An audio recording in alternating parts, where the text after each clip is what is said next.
Ocorre uma série de explosões e nada acontece. Vocês perceberam isso? Na verdade, a implosão vai acontecer 8 segundos depois. Quando nós implodimos o prédio da CESP, que foi um evento que repercutiu no mundo inteiro, o Hugo Takahashi se consagrou, a manchete da Folha de São Paulo na época foi pombo ferido na implosão. E teve uma repercussão tremenda. Então, desde aquela época, nós colocamos em todas as implosões, né, detonações falsas, quer dizer, você fica detonando exatamente para espantar animais, passarinho, cachorro, gato. Uma coisa que nós introduzimos em função desse episódio aí que teve uma repercussão muito grande. Tá? Então, todas as implosões nossas, sempre você tem uma série de detonações que são falsas, né, só para poder dar continuidade. Tem mais uma sequência, eu só queria complementar aquela comparação das implosões com relação à vibração. Tá? Quando a gente implode um prédio, o prédio está do lado, não acontece praticamente nada. 3, 4 metros de distância, o da Berrine é muito representativo disso.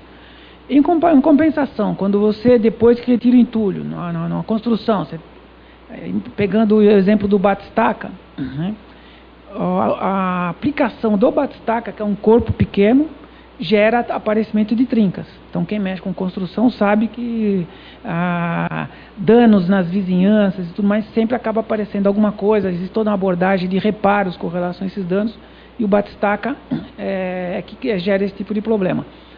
Quando houve o atentado do World Trade Center, tá, o Bin Laden, que não era engenheiro de minas, nem mexia com implosão, ele acabou criando um batistaca gigante. Tá? Na época houve muita discussão em cima disso, muita palestra explorando o tema. O Bin Laden, na época, ele não queria implodir os prédios. Foram 2 implosões, né, literalmente falando, onde a figura da dinamite foi substituída pelo choque do prédio, né, a envergadura era de 58 metros, e o prédio tinha 62 metros. A explosão, dentro de um conceito de efeito granada, semelhante ao que aconteceu lá no shopping de Osasco, e o incêndio. Então, esses 3 fatores é que representaram a dinamite para ele.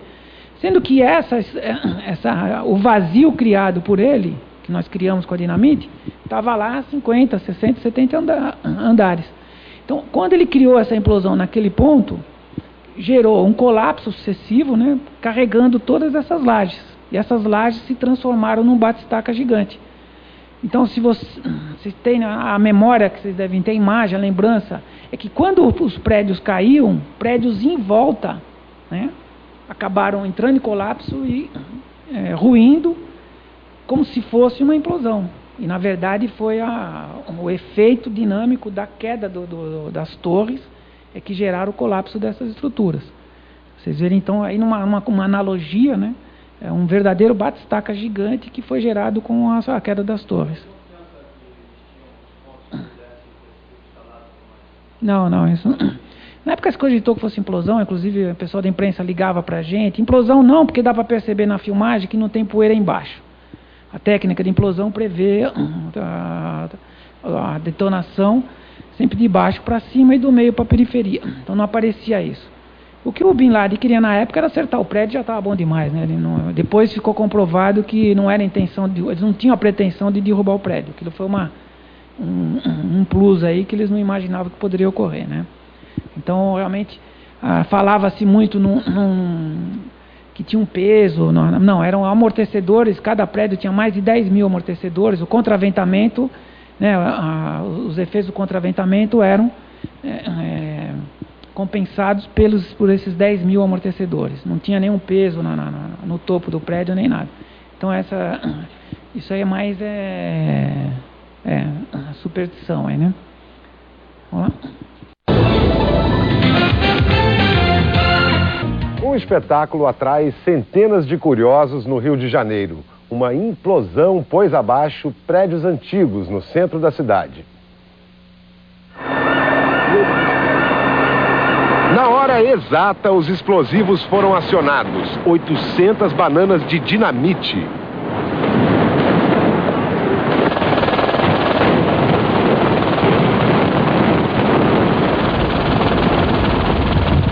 Foram 6 segundos. No chão, 15 mil toneladas de entulho.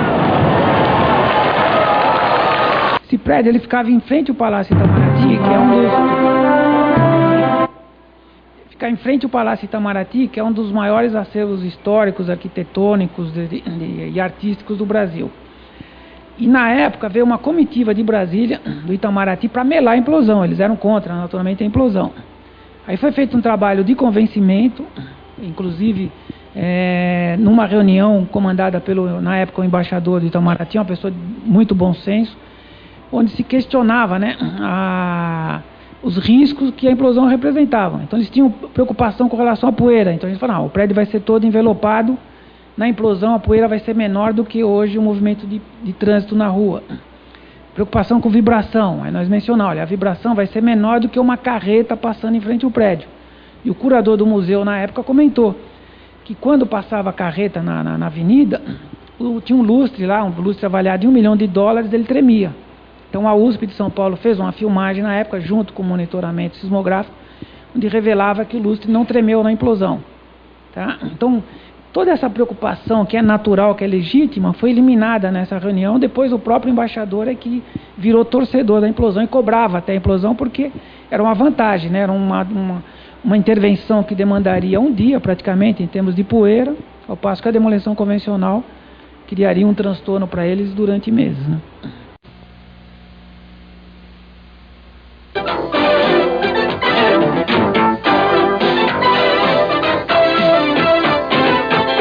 Bom dia, São Paulo. O que poderia ficar inteiro na implosão de um edifício com 200 quilos de dinamite? Uma experiência feita ontem em São Paulo mostra que é possível sobreviver e ainda contar a história depois. O antigo prédio da metalúrgica Mannesmann, em São Caetano do Sul, na Grande São Paulo, veio abaixo em 5 segundos.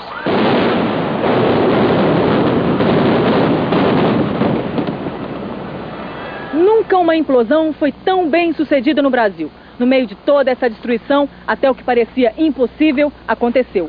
200 quilos de dinamite colocaram abaixo um prédio de 4 andares. Mas por mais incrível que possa parecer, uma câmera colocada ali dentro, ao lado das cargas explosivas, foi retirada dos escombros intacta. E o melhor, registrou imagens exclusivas do momento da implosão. Uma experiência inédita. A empresa de engenharia contratou uma produtora para gravar a implosão. Minutos antes, a câmera de vídeo foi posicionada no último andar. A única proteção era um caixote de madeira fixo no chão. Os técnicos destruíram parte do teto em cima da câmera para entrar claridade. Era um risco. Ninguém acreditava que a câmera sobreviveria a tanto concreto. Engenheiros e técnicos saíram em busca do equipamento. E lá estava a câmera, empoeirada, mas inteira no meio do entulho. A maior torcida era do engenheiro Manuel, que apostou na ideia e saiu ganhando. Existe toda uma curiosidade científica, né, com relação ao comportamento das cargas no interior do prédio. E existe o aspecto pitoresco dessas apostas. Realmente tenho lucrado bastante. O que você ganhou? A caixa de cerveja e a máquina. Ah, é sua agora? Agora é minha. Perdeu a aposta? Perdi a aposta e a máquina. Você vai ver agora as imagens gravadas pela câmera no momento da implosão.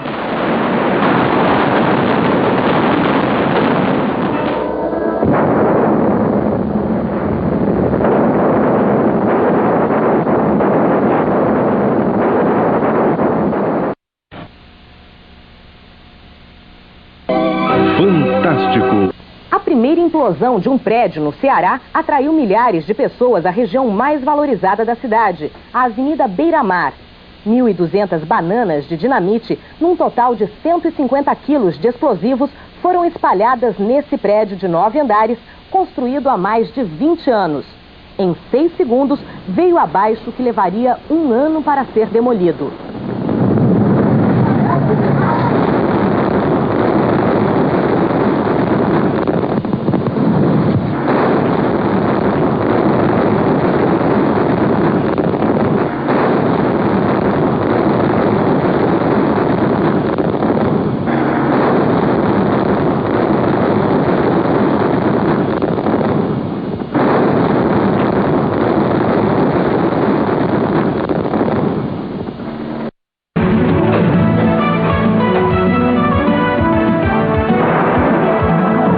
Às 10h30 da manhã foi implodido o edifício Palace 2, no Rio de Janeiro.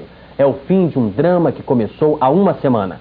Parte de um bloco do edifício Palace 2, construído pela Sersan, do deputado Sérgio Naia, caiu na madrugada do dia 22, domingo. A maior parte dos moradores conseguiu sair do prédio, mas 8 pessoas ficaram desaparecidas. Na segunda-feira, o corpo do defensor público Gil Augusto Maneschi foi encontrado na garagem do prédio. A prefeitura resolveu implodir o prédio, já que ele ameaçava cair sobre os edifícios vizinhos. Os moradores do Palace 2 entraram na justiça para tentar impedir a implosão. Ontem, o juiz Gessé Torres, depois de 9 horas de discussão, autorizou a implosão que foi marcada para o meio-dia de hoje. De manhã, o prédio voltou a balançar e os técnicos resolveram antecipar a destruição. Em apenas 5 segundos, os 110 apartamentos do edifício Palace 2 desapareceram. Você vai ver agora as imagens da implosão do prédio em 7 ângulos diferentes.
O repórter Sérgio Aguiar acompanhou no local a implosão do edifício Palace 2 e fala ao vivo de lá. Sérgio. Técnicos da Defesa Civil estão, neste momento, vistoriando prédios vizinhos para verificar se a estrutura foi abalada com a implosão. Eu converso agora com o engenheiro responsável pela implosão, Manuel Dias. A implosão ocorreu dentro do esperado. Felizmente, em que pese todas as dificuldades que apareceram no desenvolvimento do processo, a avaliação preliminar nossa é que o trabalho teve realmente um resultado perfeito e dentro do contexto de defesa civil o pessoal fez um trabalho excelente, não houve nenhuma ocorrência que pudesse trazer alguma nota triste para o evento. Não é um momento de comemoração, a nota triste fica por conta do que ocorreu antes com a tragédia, com aquele colapso anterior. Vocês tiveram que fazer alterações de última hora? No dia de ontem o prédio entrou em estado de colapso iminente, os serviços de preparação foram interrompidos e nós tivemos que adotar uma atitude extrema, fazer um carregamento precário de apenas 1/3 do que estava previsto. Quanto que foi utilizado? Apenas 1/3 da perfuração é que foi incumbida de efetivar a implosão. E apenas 2 pessoas entraram no prédio para fazer esse carregamento porque o risco de vida era muito grande. Em que momento vocês detectaram que haveria necessidade de antecipar a implosão? Olha, o prédio começou a trabalhar, que é o termo que a gente usa, a partir das 8 horas e às 9 houve uma oscilação muito grande, nós abandonamos a área, até antes do que nós prevíamos, e a partir daí decidimos, em conjunto com a Defesa Civil, executar a implosão antes do tempo, porque havia o risco do prédio tombar sem direcionamento, causando prejuízos maiores aos prédios vizinhos. Vocês tinham alguma outra saída? Olha, outra saída seria ficar contemplando o prédio, aguardando um momento que ele pudesse cair de forma que não fosse direcionada. Como eu disse, causando maiores prejuízos aos moradores que já sofreram tanto. Vocês já participaram de quantas implosões no país? Olha, eu pessoalmente participei de todas as implosões de prédios de 87 para cá. Quantas foram? Deve ser um número aí de mais de 40, pelo menos. Nunca tive a curiosidade de... Essa foi mais difícil? Essa foi a condição mais extrema de risco, de pressão. Então, realmente foi uma situação bastante delicada, causou preocupação a todas as pessoas que a gente está diretamente ligado. Felizmente correu tudo bem, nada a registrar que pudesse trazer mais tristeza do que já está ocorrendo aqui na área com o sofrimento dessas pessoas que perderam os familiares ou que perderam seus bens. Realmente é uma situação bastante delicada, a gente se solidariza com todos, num momento de tanta tristeza. Existe a possibilidade da estrutura de algum dos prédios ter sido abalada, principalmente do bloco 1, que fica a cerca de 20 metros do prédio implodido? A Defesa Civil está fazendo a vistoria, os resultados preliminares não indicam isso, o nível de vibração ficou abaixo do que determina as normas brasileiras. E em função também de sequer terem sido quebradas as vidraças, a nossa expectativa é que não tenha ocorrido dano. De qualquer forma, a Defesa Civil está avaliando e a qualquer momento pode se manifestar. Ok, obrigado. E lembrando que homens da Prefeitura continuam à procura dos 7 desaparecidos nos escombros do desabamento de domingo. São utilizadas, nesse momento, retroescavadeiras e pás mecânicas. Do Rio de Janeiro, Sérgio Aguiar para o Em Cima da Hora.